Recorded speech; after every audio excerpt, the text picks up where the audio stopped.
Two Commodores you don't see every day, picked up on eBay when I was last in the UK. They're not Commodore 64s, they're not even the VIC-20.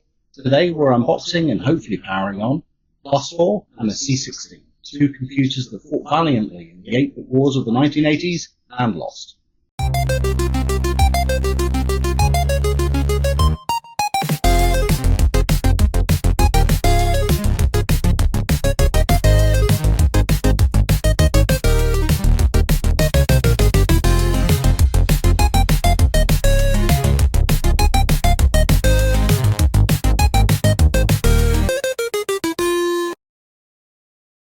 In 1984, Commodore launched what it called the 264 series, based around the TED chip and a variant of the 6502 CPU. The lineup included three machines: a C116 priced at about $79 sold mostly in Germany and Italy, a C16 at around $99, and the Plus 4, the $299 flagship. But the timing was all wrong. Competitors like the ZX Spectrum at £175 and the Amstrad CPC at £199 and the Commodore's own C64 at just $199 all proved far more attractive. The naming was straight to the point. The C16 had 16K of RAM. The C116, for some reason, same 16K but in a smaller black case with rubber keys. The Plus 4 had 4 built-in productivity tools, and together these made up the 264 line, named after the original prototype, the C264. All of these machines ran on the MOS 7501 or 8501 CPU. They were close cousins of the 6502 with the same instruction set, but wired to work with Commodore's TED chip. The TED chip handled both graphics and sound in one package, making it cheaper than the C64's VIC-2 and SID chips. But it was also less powerful, and the trade-off became very clear in the marketplace. So it's time to see what came in the boxes. Okay, let's start off with the sleeve. It's actually in quite good nick. It's interesting, I didn't really realise that Commodore had a factory in the UK, and that's where this particular Plus 4 was made. So it came with word processing, graphics. I wonder what it means by graphics. And it came with the file manager and spreadsheet. I think file manager must have been some kind of database. And as a feature it had a help key. Okay, let's take a look inside the box. So unfortunately it doesn't look like the polys have survived. They're all in pieces. Take out the power supply and the Plus 4. God, a very strong smell of dust. This is going to need a bit of cleaning, I think. Nice keyboard. Interesting departure. The arrow keys are actually on an up, down, left and right rather than sharing keys, and they're also arrow shaped. They kept the rather bizarre legend of the Commodore, which is to share function keys with alternate values. Bit grubby, could do with a nice clean with some soapy water, I think, to get rid of all this grime off of the keyboard, but altogether not too bad. Looking at the ports, we've got nicely labelled. That's good. We've got power, we've got serial, we've got cassette, we've got a user port and a memory expansion, 2 joysticks and video. On the side we've got an RF modulator, and on this side we have the power switch and the reset button. Cool. Okay. Well, I'm pretty encouraged by that. That looks pretty good. Let's take a look at the power supply.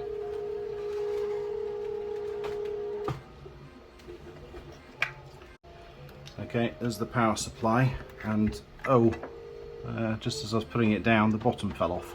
That's not a good start. Oh, well, it looks like somebody's been doing some surgery on this. The mains cable has been clipped, and the power cable to the Plus 4 has been clipped. Obviously somebody thought that they could do a bit of surgery on this to repair it, not realizing that it's actually a solid epoxy block in there. It's actually quite easy to replace these with modern components, so a job for another day, but clearly this means I won't be powering on the Plus 4 anytime soon.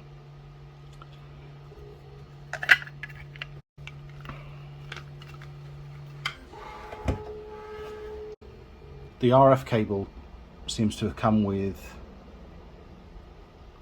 an actual antenna cable, so that's not even going to plug into the Plus 4. Oh well, I mean they only cost a couple of pennies. I wouldn't be using the RF connector on this anyway, I'd be using the video port. And so we're on to the C16. The polys have survived a little better than the Plus 4, but there's no outer sleeve on this one.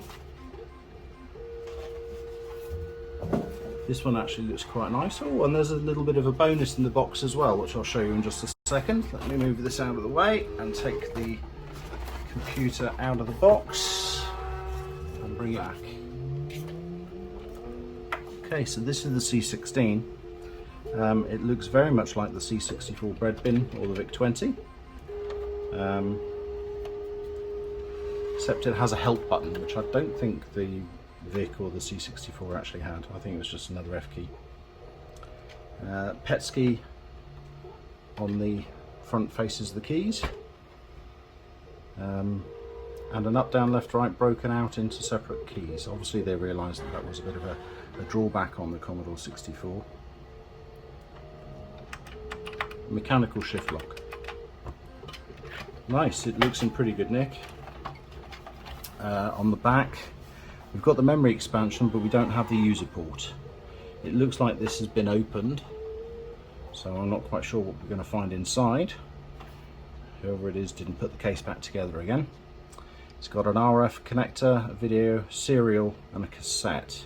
I wonder if this meant that they couldn't take a disk drive. Maybe if you know, you could put a message in the comments. On this side, a bit of space required here. Is the height. We've got a couple of joystick ports, we've got the reset button, the power switch and the barrel jack. Now I've done a bit of reading up on the power supply requirements for the C16. It took a 9-volt supply, but it was not center positive, so you need to be careful if you're trying to plug it in a modern replacement that you've got the center negative rather than the more common center positive. A bit like the old Spectrums too.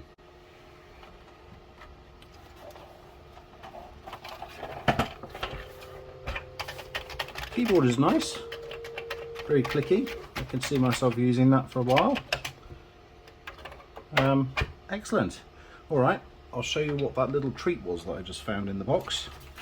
Now I don't know whether this came with the Commodore C16, but we have a cartridge, Pirate Adventure, which apparently works with the C16 and the Plus 4. Very nice.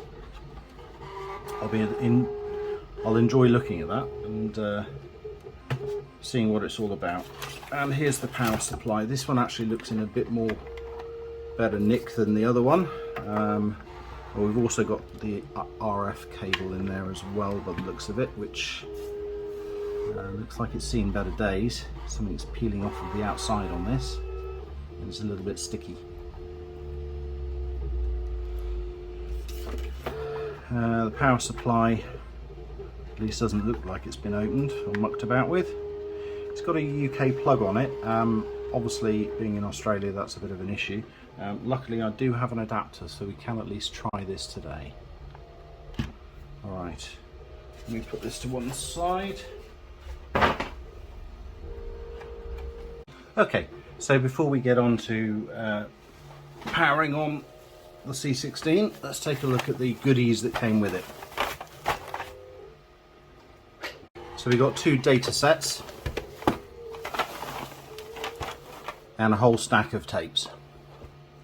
This one came with the Plus 4, and we can see it's got the same discoloration on the keys. A little bit of wear across the back there, and this one looks in much better condition. Now, it's not uncommon for these to have problems with the drive belt, particularly after storage. So we may have to change the drive belts in them. So if the C16 works, we will try these tape players, and if they work, fantastic, and if not, we may have to change the drive belt.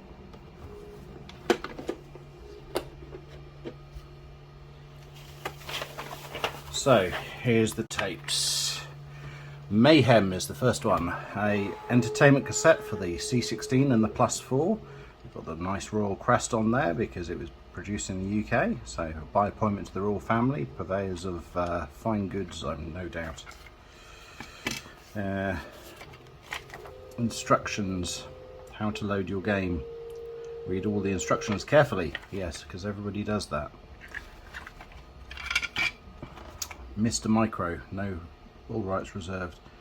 As captain of a space cargo ship, you are just transporting thousands of blibbles from the overpopulated planet to another planetary system with more room. There we go, that's the first cassette.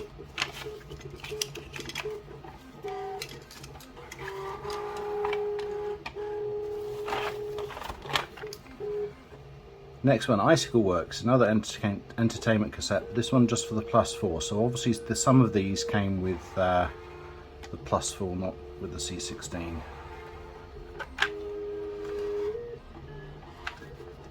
Everything is covered in a layer of dust. It all needs a good clean before we try using any of this, I think. Treasure Island, another entertainment cassette for the Plus 4.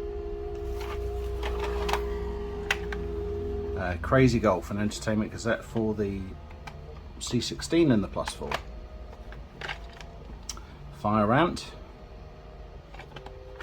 It's interesting that they haven't put any graphics on the boxes.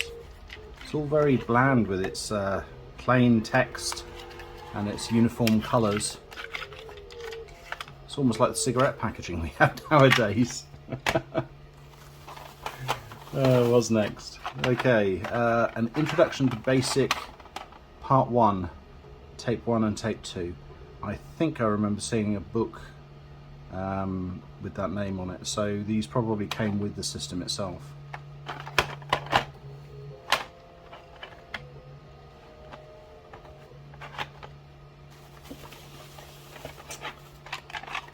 Number Builder, Plus 4 education cassette. Oh, right, okay, so entertainment cassette, education cassette. So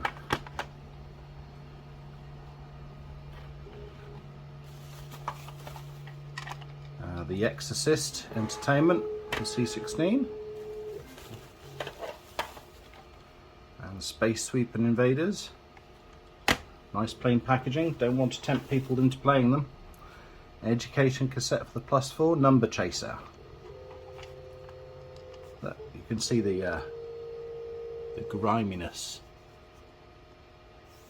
It really is quite horrible.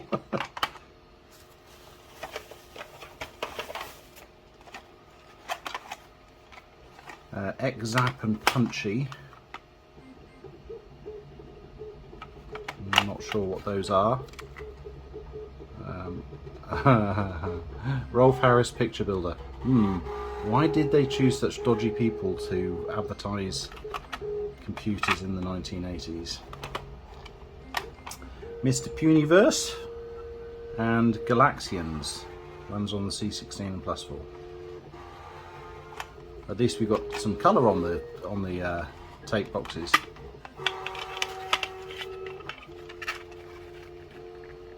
Well, if these are actual screen grabs, they're not bad.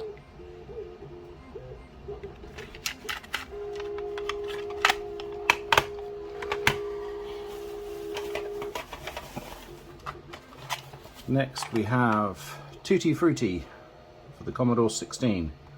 I wonder if it's just for the Commodore 16. It's done by Mastertronics, so I'm not sure why it wouldn't work on the Plus 4. Normally it was the other way around, where things needed the extra memory of the Plus 4. And Harbour Attack requires joystick, which we don't actually have, so I may need to acquire a joystick or at least an adapter for a C16. And lastly, scramble.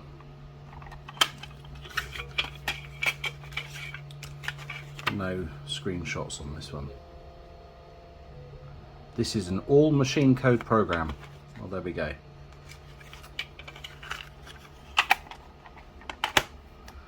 Well, there's a nice little load of tapes there. That was quite a good bonus to get rid with it.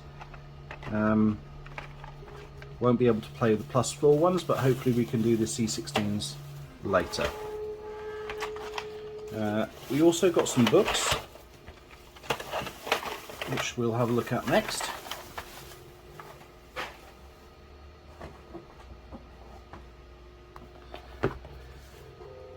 So the first one is, oh okay, so the Commodore 16 Showcase, that was the X-Zap and Punchy. Rolf Harris Picture Builder, written by Paul J. Well done, Paul. It looks like somebody's annotated here with tape counters, perhaps.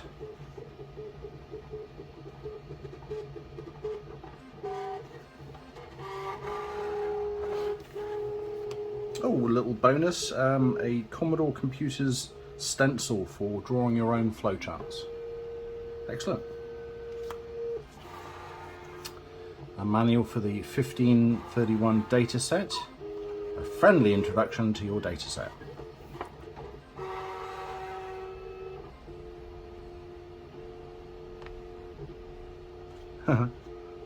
If you determine that there is interference with your radio or television reception, try one or more of the following measures to correct it. Reorient the antenna, move the equipment away from the receiver, change the relative position of the equipment and receiver. Interesting.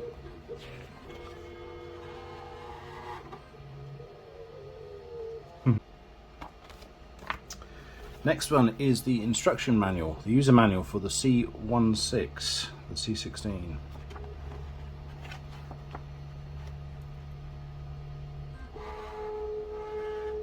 How to do sound, how to do graphics.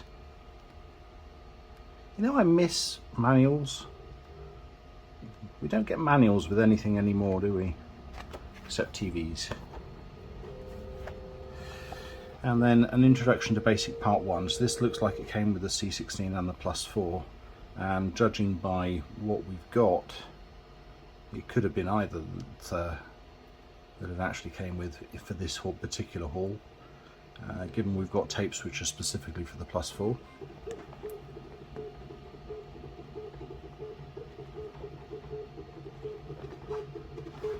Okay, well that's very good. So let's get the C16 back on the desk and we can try powering it up. And here we have an extension bar with UK plugs on it, which I can plug into my Australian outlet. I'm going to test the power supply first of all.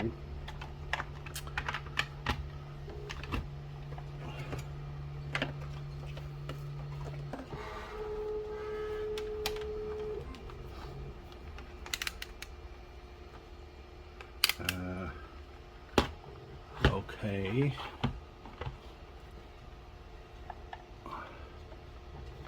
So center negative. Now, this probably won't measure the 9 volts that we're expecting. Oh, let's try turning it on. Okay, 12.6, 12.7-ish. Let's turn that off again. Now it does say that the output is 9.5 volts DC, but this is an unregulated supply. So measuring the voltage while it's unloaded is always going to measure slightly higher than the spec on the label. Once it's actually loaded by plugging in the C16, we would expect to see those voltages drop a bit. So I'm not too worried about it actually saying 12 volts on there at the moment. I think that's perfectly reasonable.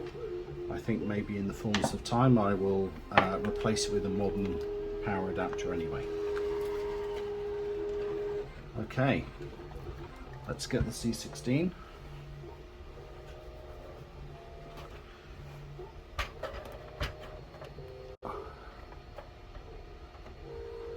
And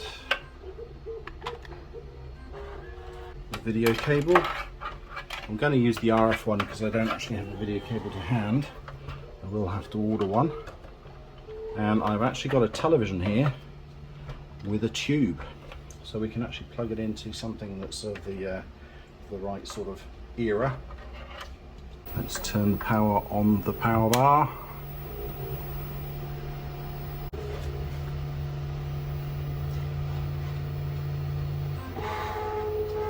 And unfortunately, it doesn't look like this one's all goer either.